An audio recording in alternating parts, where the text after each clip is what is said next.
नमस्कार दोस्तों, আমার চ্যানেলের তরফ থেকে সুধী দর্শকবৃন্দকে অসংখ্য ধন্যবাদ, প্রীতি এবং শুভেচ্ছা জানিয়ে শুরু করছি আজকের এই বিশেষ সাধনা অনুষ্ঠান।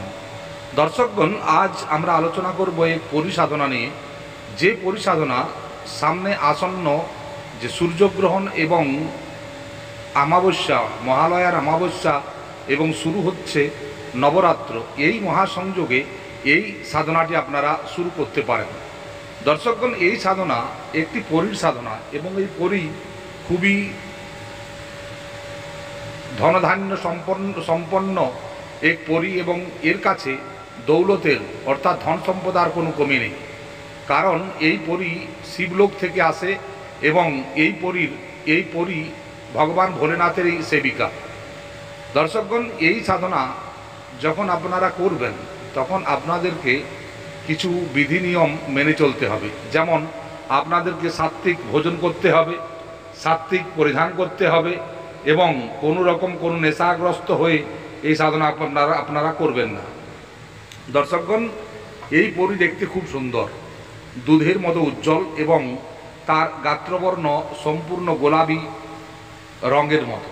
দর্শকগণ, এই পরী যখন কাছে আসে মানুষের মন মস্তিষ্ক সব বিকৃত হয়ে যায়, কারণ সে তার নিজের বসে থাকে না। পরীরা যখনই আপনার কাছে আসবে, একটা কথা মনে রাখুন, পরী যখনই আপনার কাছাকাছি কোনো জায়গায় আসবে, পরী হোক কিংবা অপ্সরাই হোক, তাদের শরীরের সুগন্ধ আপনার কাছে এসে পৌঁছাবে, এটা মনে রাখুন। যদি আপনি সুগন্ধ বা কোনো রকম কোনো গন্ধ না পাচ্ছেন, জানবেন যে পরী আপনার কাছে আসেনি এবং এর জন্য কিছু কিছু কারণ আবার দায়ী আছে না আসার পক্ষে, সেগুলো আমি পরে বলে দেবো। কিন্তু এই যে সাধনাটি করতে বলছি, এই সাধনাটি করতে বলার কারণ হচ্ছে এই সময়, এই দিন সূর্যগ্রহণ থাকার জন্য সমস্ত শক্তি, সমস্ত নেগেটিভ এবং পজিটিভ শক্তি সব উন্মুক্ত থাকে। অতএব কারণে এই সময় যদি আপনারা সাধনাটি করতে পারেন তাহলে অতি অবশ্যই খুবই ভালো হয়।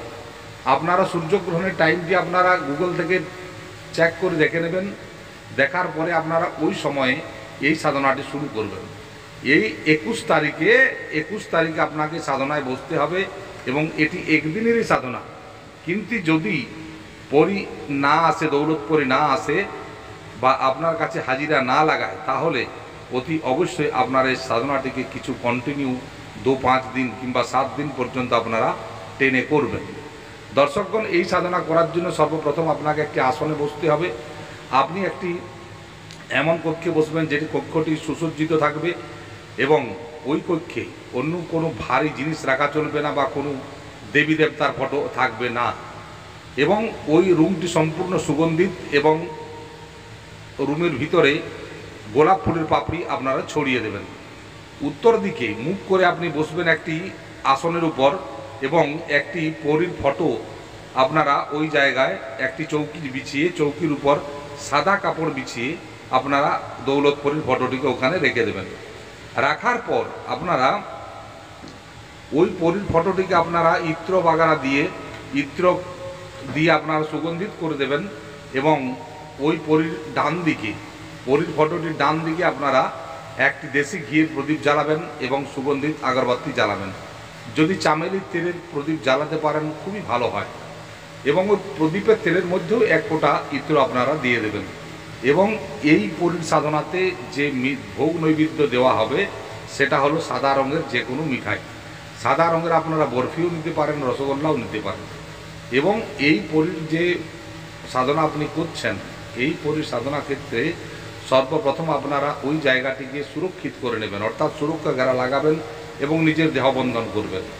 এবং যারা জ্ঞানী মানুষ বা যারা অনেক সাধনা করে দেখেছেন, যাদের অরা সিস্টেম ভালো বা গুরুবল ভালো, তাদের শরীর বন্ধন না করলেও চলে, তবে করে রাখাটাই ভুল। দর্শকগণ, এই সাধনাটি যদি আপনারা করতে পারেন, জীবনে ধন ধান শূন্য সম্পদার কোনো কমি হবে না। আপনার জীবনে বিভিন্ন ধরনের প্রাচুর্যতা এবং যে কোনো জিনিসের সম্পূর্ণতা থাকবেই থাকবে। এই পরী বেশি দেরি করে না। এই পরী যখনই আপনি ডাকবেন, আপনারা সর্বপ্রথম পরীকে আহ্বান করবেন যে, হে দৌলত পরী, আমি আপনাকে আহ্বান করছি আমার এই সমস্যার সমাধানে আপনি কৃপা করে আমার এই জায়গায় এসে হাজির হন, যাতে করে আমার এই সমস্যার সমাধান হয়। এইভাবে বলবেন।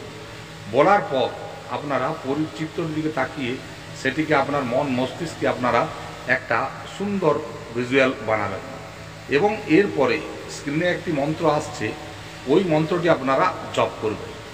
দর্শকগণ, এতে আপনি সামনে একটি গ্লাসে জল রাখবেন এবং জলটি আপনারা এই মন্ত্রটিকে 1008 বার জপ করবেন। 1008 বার জপ করার পর ওই গ্লাসের জলটিকে আপনারা খেয়ে নেবেন। খাওয়ার পরে আপনি সম্পূর্ণভাবে ধ্যান করবেন এবং এই ধ্যান 1 ঘন্টা হতে পারে, 2 ঘন্টাও হতে পারে। যতক্ষণ পর্যন্ত না আপনি কোনো রকম কোনো ইনটিউশন পাচ্ছেন ততক্ষণ পর্যন্ত ধ্যান ভাঙবেন না। একটা কথা মনে রাখুন, যে পরীকে আপনি ডাকছেন সে কিন্তু অতি অবশ্যই আসবে, আপনার আড়ালে থেকেও আপনাকে দেখে যাবে। যদি আপনার গ্রহগত কোনো দোষ না থাকে, আপনার এই জন্মের পাপকর্ম, পিছনের জন্মের পাপকর্ম যদি বেশি থাকে, হতে পারে দেরি হতে পারে, কিন্তু একটা কথা জেনে রাখবেন যে দেরি হলেও কিন্তু আপনার মনোবাঞ্ছা পূর্ণ হতে কিন্তু দেরি হবে না।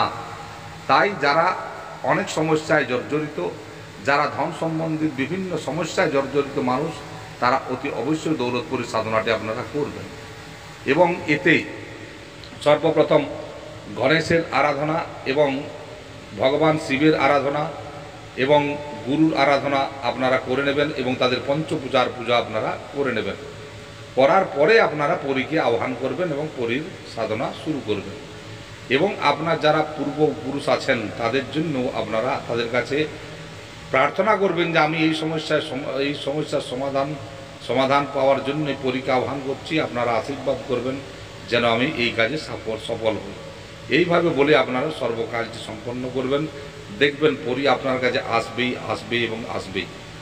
আমার অভিজ্ঞতা এবং অনেক মানুষকে বা অনেক আমার শিষ্যকে, যাদেরকে আমি এইসব সাধনাগুলো করতে বলেছিলাম, তারা অনেকেই পজিটিভ রেজাল্ট পেয়েছে এবং জীবনে প্রভূত উন্নতি করছে। দর্শকগণ, আমি চাই আমার শিষ্যরা প্রতিটি জায়গা থেকে এই মন্ত্রকে গ্রহণ করে যেন উন্নতি করতে পারে।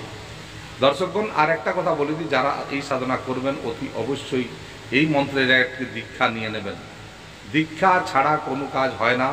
যারা দীক্ষিত নন তারা অতি অবশ্যই দীক্ষা গ্রহণ করে আপনাদের নিজের জীবনটিকে উন্নতভাবে আপনারা সার্ভিং করতে থাকুন।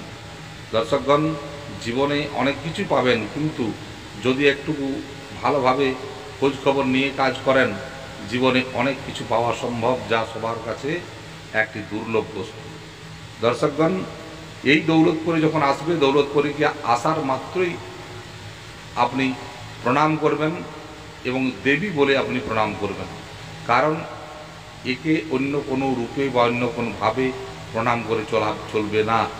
দেবী রূপে প্রণাম করে ওই দেবীকে আপনি আপনার সমস্ত সমস্যা বলবেন এবং তার কাছে বচন নেবেন, যাতে করে পুনর্বার কোনো সময় যদি আপনার দরকার হয় ওই পরীকে আপনি ডাকতে পারেন। তার জন্য যথাসম্যক যেসব জিনিস বলতে হবে সেটা আপনার গুরুর কাছ থেকে জেনে নেবেন, কারণ গুরুই হলো এই সব সাধনার মূল তত্ত্ব।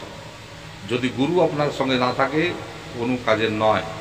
তো দর্শকগণ, এইভাবে আজকের এই যে সাধনাটা আমি বুঝালাম, এই সাধনাটি করার জন্য আপনারা একটা দীক্ষা অতি অবশ্যই নিয়ে নেবেন।